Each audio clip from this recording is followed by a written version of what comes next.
Welcome back to Built Different Finance. As you can see, our main host is not here today. I am filling in, so we'll see how this goes, but I'm excited.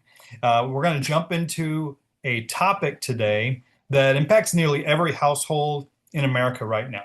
And that would be the rising cost of living and why so many hardworking families are running faster but not getting ahead, right?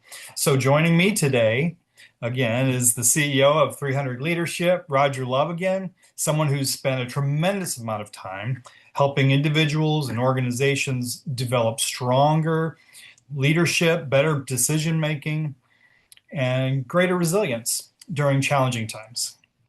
Thanks for being here, Roger. Yeah, absolutely. Thank you so much for having me, Jeff.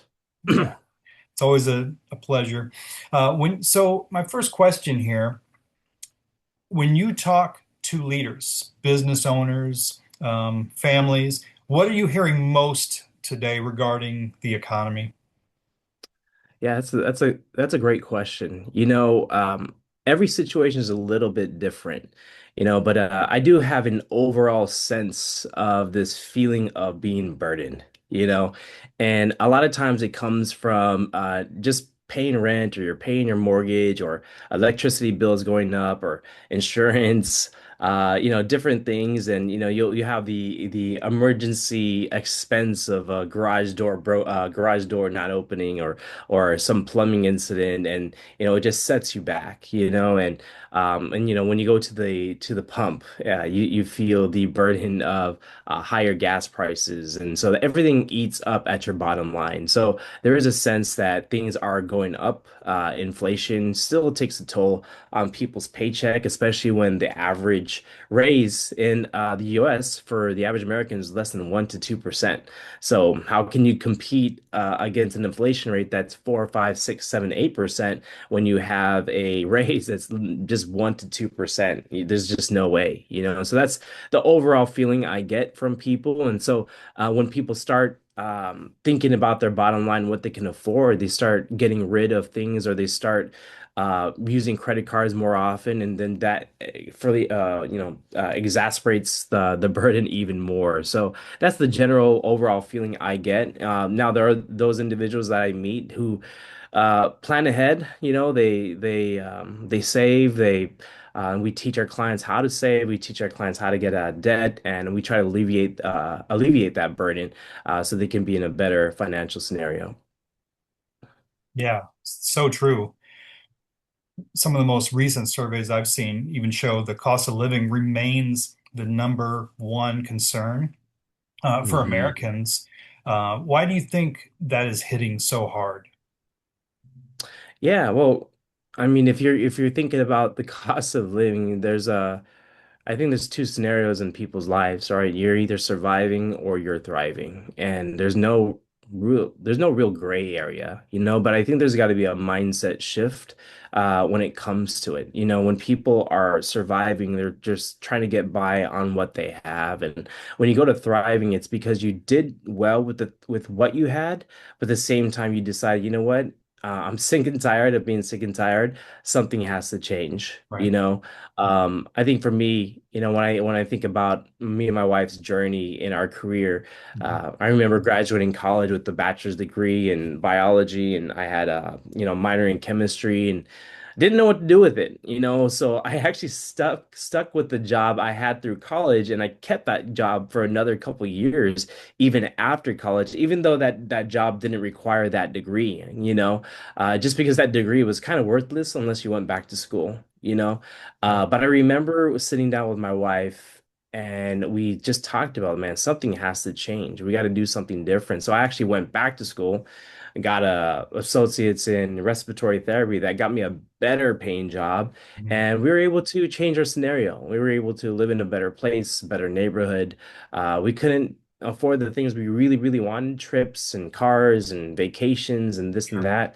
But even then, we decided, what, things have to change again. So we were constantly renewing our mind, renewing our identity, trying to upgrade ourselves. And then lo and behold, we find a business and we're able to live the life we want now. So, um, but I hope that answered your question. Yeah, it does. And actually, that's funny because most of the people I know with degrees do not work in the field for their degree, No, and but not they at are all. still paying on those degrees, that's for sure. Hmm. So, and that leads a little bit to my next question. And one thing I really appreciate about you is your focus on leadership. Most people don't connect immediately leadership with personal finances, but how would you say the two relate? Oh, absolutely. I think money is an extension of, of ourselves in the sense that how much we earn, sometimes we connect that to who we are and our job title and this and that. And Mhm. so it's important to understand you can lead yourself in three ways, right? First of all, if you want to lead others, all right, you have to be able to lead yourself first. So leading yourself is probably the most challenging thing for most people, and that's why they can't get around to leading others, right? So being able to be disciplined and being able to say no, I heard a quote recently, leadership is really about, or discipline is really about saying no to 1,000 things so you can say yes to the one thing that really, really matters. And so when it comes to personal finance, no one is born into a great paying income. No one is born into, well, some people are, some people are born into wealth. But even that, if you don't have great leadership skills and like being able to lead yourself, you'll squander what you have.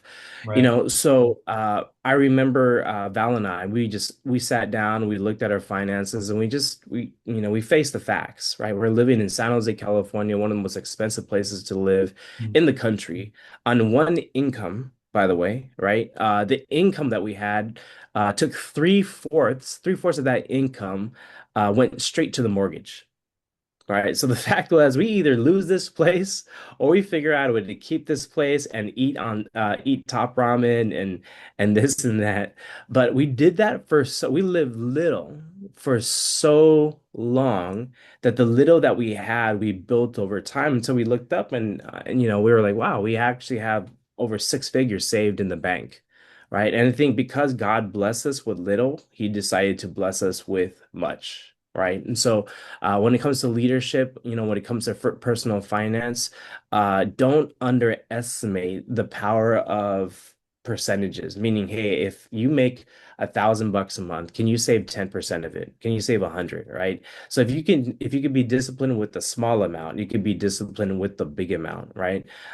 People will have this tendency to say, if I just make more money, right, everything will be solved. But I've seen people who make a lot of money, right, with tremendous amount of debt. And so the solution is not always making a lot of money. It's being able to be wise with the money you have, right? And so another thing that I would suggest when it comes to leadership, look at people, uh, role models, have role models that have the life that you want. Right. And not necessarily driving a nice house or nice cars, but look at the people who just walk around carefree, right? Not thinking so much about money. Like I pay attention whoever reaches for the bill at a restaurant, whoever has, is going on trips, but they're not, crazy stressed about finances Mhm. but I also know that sometimes people are just going above and beyond on what they can afford. So I look at all of that, right? Does the math add up? I look at people's lifestyles. Like when I go to the gym in the middle of the day, I always ask myself, like, what do these people do? Are they owning businesses or do they work night shift at the hospital? So I'm always curious and I'm always wondering. And when you have that type of mindset when it comes to personal finance, don't be shy to ask people, hey, how did you get to this? How did you get to this position? I'd love to learn a thing or two. And a lot of times it's very, very practical. A lot of times it's mindset. A lot of times they'll give you a piece of advice that might change your life, but you have to be willing and open to ask those questions and not be scared, right? Because these people are regular people just like you and I. Yeah, no, that's very powerful stuff. And I think that taking on the role of a leader, willingly, Hmm. automatically put yourself in the hot seat to set that example, to be more intentional with what you do, with what you have. Not just, you think of this as a parent, but you also see these Hmm. young guys or athletes get into professional sports and they make a ton of money. They're living the dream, from our standpoint. And then, years later, they have nothing. They just have Hmm. nothing to show for it, and they're back working, 9 to 5 jobs somewhere. Yeah. So, no, I appreciate Yeah. that. Absolutely. One statement I heard recently is people are working harder than ever before, but still feeling further behind. And why do you think that's happening? Mm. Yeah, yeah, that's a great question.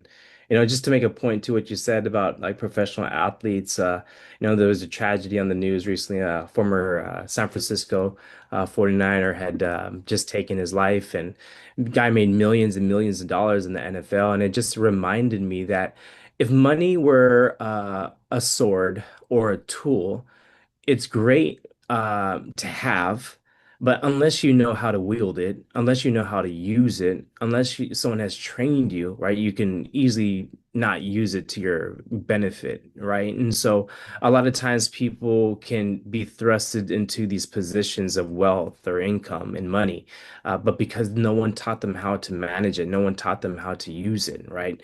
Like there's this comedian, Kevin Hart. He's a comedian just like everybody else, but for some reason he gets sponsored by Chase. He gets sponsored by all these different big brands, right? He's, sponsored on Netflix. He gets multiple movies. So, same talents that anybody else has, but he just has this mindset shift of building generational wealth, right? So when it comes to working harder more than ever, it's because they were taught how to work. So most people, monkey see, monkey do. So my parents worked 2 to 3 jobs, and guess what I did? I worked 2 jobs. After I got my respiratory therapy degree, I was working 2 different hospitals. I knew how to work hard, right? But no one taught me how to make sure that my money was working hard for me, right? Luckily, I did have I'm blessed with a father, with a dad who was interested in the stock market. So I watched him build his wealth, right? On a salary that most people can't survive in the Bay Area. So he decided, you know what? The best thing I got to do is invest. I got to put my money in different places where my money is working hard for me. So that while I'm working my 40-hour a week, my money is also working hard for me, right? Now, the payoff is not going to be immediate. It's going to take time. So that's another thing that's important for people to understand. You might be working hard for a period, but understand that a lot of times it's a season, and be patient. Let your money grow, and also read books. Allow yourself to, be engulfed and immersed in an environment where you're growing yourself, right? You'll never out earn your identity. So if you increase your identity, your self-worth, you will feel, right? You'll feel in your heart like, man, I deserve more, right? And you'll be willing to work hard for it. So another thing is, I call it this the invisible tax. When it comes to inflation, people don't realize that inflation is there, and when you get a five or couple, like a 50%, 50 cent raise or a dollar raise or $2 raise, it's not going to be able to combat inflation. So if the value of the dollar continues to go down because you are making just as much as you did 10 years ago or 5 years ago, but the price of gas, the price of commodities continues to go up, you'll finally realize, like, I can't out earn this. Like I have to beat it somehow, right? So just like inflation, like where the value of money starts to go down or the prices of commodities go up, you need to have an income that's scalable too, that goes up Yeah, as well. So that makes sense. whether it be getting a second job or another career or doing whatever you need to do to make it happen, it's just you have to grow your capacity. That's what I would say. Hmm. That's great. And I saw a statistic recently that just talked about the up and coming generations. All are It's common to work multiple jobs now, unlike before. Your baby boomers, those were one career people, pretty much retired, pension, and now there's even kids in school developing income before they even hit the workforce because they can go online and do it. And everybody has a Right. side hustle and it's side hustle to that. But what they're losing, I see, is, all that extra time. There's no happiness in it. You're just you're being taxed more the more you make. I've often Mm, heard people spend 40 hours a week making money and almost 0 hours learning how money works, right?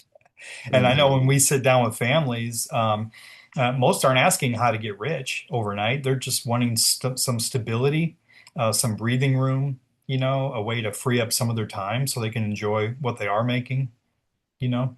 Are you seeing the same thing?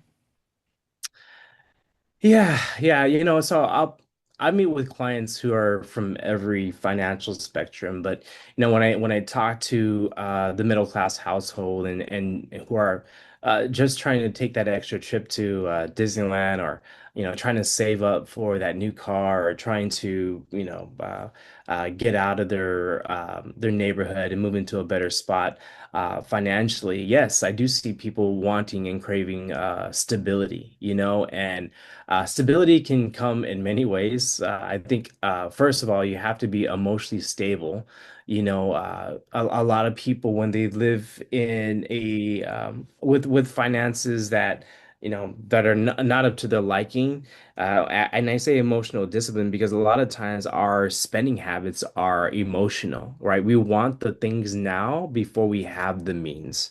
So we end up spending more than we have and end up going into debt. So being able to be stable with the income we have now. But on top of that, there's got to be some type of financial stability. Like, we work with investments, we work with types of accounts that provide a financial footing. There's a plan we have called a financial foundation plan, which allows you to put money into an account that if, say, tomorrow you wake up and you have some type of illness or some type of disease or some type of cancer, right? You're able to withdraw from this account thousands and thousands of dollars so that your family doesn't go into, spiraling financially out of control Yeah, where you have to liquidate everything you have. right. We have plans that in the future you're able to, withdraw from these plans, and regardless, right, regardless of what the tax bracket you're in at that moment, you're able to pull out of these accounts, and there's a 0% tax rate on these accounts. So Mm, if you pull out 10,000, 1,000, or $500, every single dollar you pull out of the account is not considered income. So Uncle Sam doesn't have to tax it, right? So when it comes to stability, I think about protecting yourself against loss of life, loss of health, market loss, taxes, inflation. So how do you protect yourself in all those scenarios? Those are the things that are going to eat away at your financial household. If you're thinking about creating stability, you got to eliminate the enemy first, or at least prevent him from attacking your financial household. And that's what we do. We teach people how to protect themselves against loss of, actually, just not loss of life, but also loss of job, loss of income, loss of life, loss of health, right. market loss, taxes, and then also inflation, right? So if that's someone understands that the enemy has a name, then you can protect yourself against them. Yeah, and that's exactly why financial education becomes so important, right? Yeah, Uh, absolutely. for someone listening today who feels overwhelmed by rising costs and financial uncertainty, and they're trying to hmm get their head around, all of these concepts, what's one piece of advice you'd give them? Yeah, yes, yes, absolutely. Now, I heard this quote recently, and it's one of my favorite quotes.